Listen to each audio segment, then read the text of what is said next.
Hello friend, welcome back to my YouTube channel. I'm your friend Dr. Khaish Ayan and you're watching my YouTube channel Dr. Khaish Ayan Health Care channel friends. Friend मैं आज जो बात करूंगा वो डिस्मेनोरेया के ऊपर है कि डिस्मेनोरेया क्या होता है और इससे जो लड़कियां हैं या फिर जो लेडीज़ हैं, ठीक है, वो सबसे ज़्यादा क्यों परेशान रहती हैं और इसका सामना हर एक गर्ल्स को करना पड़ता है, हर एक लेडीज़ को करना पड़ता है, ठीक है। और ये एक ऐसी दिक्कत है कि ये किसी को कम किसी को ज्यादा, लेकिन ये होती है 100% सब में होती है। डिस्मेनोरेया, डिस्मेनोरेया का मतलब होता है कि लेडीजों में जो मासिक धर्म है, मेंस्ट्रुएशन सर्कल जो होता है, जो मासिक धर्म है ना, मासिक धर्म का आना, और वो भी बहुत मुश्किल से आना, बहुत दर्द के साथ आना, बहुत कष्ट के साथ आना, ठीक है। एवरी टाइम ये बहुत ही पेन के साथ गुजरना ये टाइम, ठीक है। तो ये जो उनका मासिक धर्म का आना होता है और इस टाइम के जो सर्कल होता है, ये जो टाइम पीरियड होता है, इस टाइम पीरियड को डिस्मेनोरेया बोला जाता है कि भाई बड़ी मुश्किल से ये जा रहा है। इसको डिस्मेनोरेया बोलते हैं कि बहुत ही पेनफुल जो ये सब चीज़ें हो रही हैं, इसको डिस्मेनोरेया बोलते हैं। अब ये डिस्मेनोरेया किसको होता है? देखिए, डिस्मेनोरेया सबसे ज्यादा देखा कि उसको जाता है जो जिनमें थोड़ा सा ओबेसिटी हो या जिनमें बच्चेदानी खून का ये और रेट्रोवर्टेड जिनमें यूट्रस हो गया हो। देखा सबसे ज्यादा ये उनमें भी जाता है जो थोड़ा रहन सहन बहुत अच्छे से पली बड़ी हो, ठीक है, जिन्हों को बहुत ज़्यादा, जिन्होंने कोई मुश्किल का काम ना किया हो, बहुत ज़्यादा मेहनत ना करनी हो और सारा टाइम मतलब बस ऐसे ही गुजार दिया, बहुत हल्का फुल्का काम में, मेहनत शरीर से नहीं पड़ रही हो, ऐसा। अब जो इसमें पेन होता है, वो पेन क्या होता है कि जहाँ पर बच्चेदानी होती है उसके आसपास, पेट के निचले हिस्से में, ठीक है, जांघों के अंदर बाहर, कमर दर्द, ये सारी चीज़ें आपको हो सकती है। तो डिस्मेनोरेया दो तरह का होता है, कंजेस्टिव, स्पास्मोडिक, ठीक। अच्छा, कंजेस्टिव और स्पास्मोडिक ये दो तरह के होते हैं, तो भाई होता कैसे? तो कंजेस्टिव होता है जो जस्ट आपको मासिक धर्म आने वाला होता है, जो आपका पीरियड होता है, पीरियड के टाइम से 3 से 5 दिन पहले से ही ये दर्द होना शुरू हो जाता है।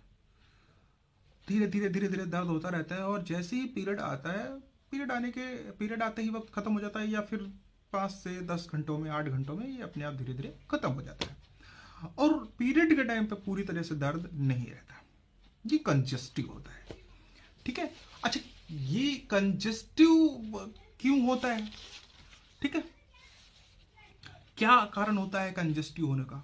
तो देखो, कंजेस्टिव होने के जो कारण होते हैं वो होता है एडेनोमायोमेटा या रेट्रोवर्टेड यूट्रस या मायोमेटा या सिस्ट, ठीक है। सिर्फ आप इतनी चीजें समझ लो कि भाई इन वजह से ये होता है। दूसरा मैंने बताया स्पास्मोडिक।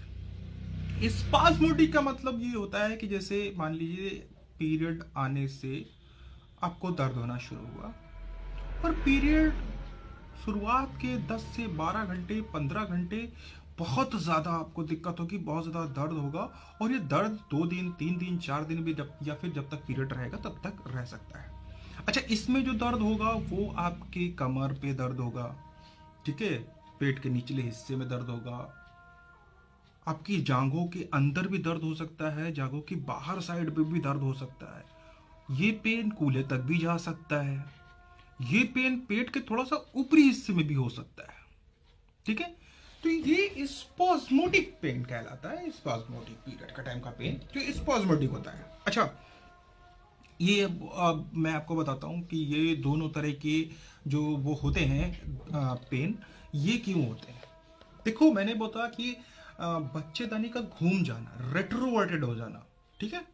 तो रेट्रोवर्टेड अगर हो गया है तो फिर आपको दर्द होगा, या बाई बर्थ आपको कुछ ऐसी प्रॉब्लम हो जो फिर आपकी बच्चेदानी से प्रॉब्लम कर रही हो, बच्चेदानी से जुड़ी हुई हो, तो वो आपको प्रॉब्लम करेगा, ठीक है। दूसरा तीसरा जो सबसे बड़ा कारण होता है, ये फिर एक कारण ये भी हो जाता है कि ये हार्मोनल दिक्कत कर रहा हो, ठीक है। इसके अलावा आपका हाइपोप्लेजिया हो सकता है इसका कारण। इसकी बनावट हो सकती है कि आपके यूट्रस की बनावट कैसी है, ठीक है, और ये यूट्रेन हाइपोप्लेजिया हो सकता है। इसके अलावा प्रोजेस्टेरोन हार्मोन्स भी एक जो है दिक्कत करता है, जो इसको ट्रिगर करता है, इस दर्द को बढ़ाता है। अच्छा, अब मैं बात करूंगा कि अगर ये सब हो रहा है तो इसको आप घर पे कैसे मैनेज कर सकते हैं। ये एक सोच है कि भाई घर पे कैसे मैनेज करेंगे। देखिए, घर पे मैं तो ये कहूंगा कि ये तो होता सबको है। नॉर्मली आपको अगर ये दर्द हो रहा है, ज़्यादा नहीं हो रहा है, और अगर आपको हो रहा है तो भाई इसके लिए आप पेन किलर का इस्तेमाल कर सकते हैं। पेन किलर में मेफ्टॉलिस्पास हो गया, ट्रोटावेरिन हो गया, आइबुप्रोफेन हो गया, ये सब कर सकते हैं, ले सकते हैं। हाँ, एक चीज और मैं बताना भूल गया, इस बॉसिक स्पास्मोडिक पेन में कभी कभी ऐसा होता है कि कुछ जो लड़कियां जिनको भी नया नया ये सब शुरू हुआ है, उसमें कभी कभी केसेस में बेहोशी तक देखी जाती है, ठीक है। तो कभी कभी किसी किसी को पेन बहुत ज्यादा, सबकी बॉडी पे अलग अलग, किसी किसी को कम, किसी किसी को भाई हो सकता है कि कोई सह ही ना पाए इतना ज्यादा पेन, ठीक है। सबकी बॉडी अलग अलग, सबकी बनावट अलग अलग, सबके हिसाब से अलग अलग होता है, तो आप इसे भी समझने की कोशिश करिएगा। दूसरा, मैं यहाँ ट्रीटमेंट के बारे में बात कर रहा था। आप गर्म पानी से आप सिकाई कर सकते हैं पेट को। एक रबर की बोतल आती है या फिर इलेक्ट्रॉनिक हॉट बोतल आती है, जिनको आप जो है ले सकते हैं। आप पीरियड का टाइम जब भी अगर दर्द हो रहा है तो आप उससे सिकाई कर सकते हैं। दूसरा, आप कुछ स्पास्मोडिक किलर ले सकती हैं, दवाएं, पेन किलर ले सकते हैं। दूसरा, आप अच्छे से अपने आपको मतलब डिहाइड्रेट ना होने दें। तीसरा, अगर आपको कॉन्स्टिपेशन है तो किसी भी हालत में आपको कॉन्स्टिपेशन नहीं होने देना है। फिर अगर आपके शरीर में मान लीजिए ब्लड की कमी है, आपको हीमोग्लोबिन कम है, तो आपको आयरन की टैबलेट, कैल्शियम की टैबलेट भी लेना चाहिए। लेकिन आपको इलाज से पहले ध्यान ये देना है कि कहीं आपको कॉन्स्टिपेशन तो नहीं है, कहीं आप एनीमिक तो नहीं है, ठीक है। इन सारी चीज़ों का ध्यान देना है, तब जाकर आप ट्रीटमेंट बहुत अच्छे तरीके से कर पाएंगे, ठीक है। तो उम्मीद है कि आपको ये वीडियो पसंद आया होगा, ठीक है।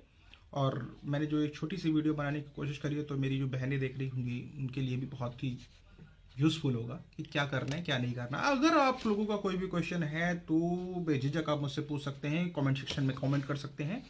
और आज के लिए बस इतना ही, फिर आगे बात करते हैं किसी और डिजीज़ पर। Bye bye.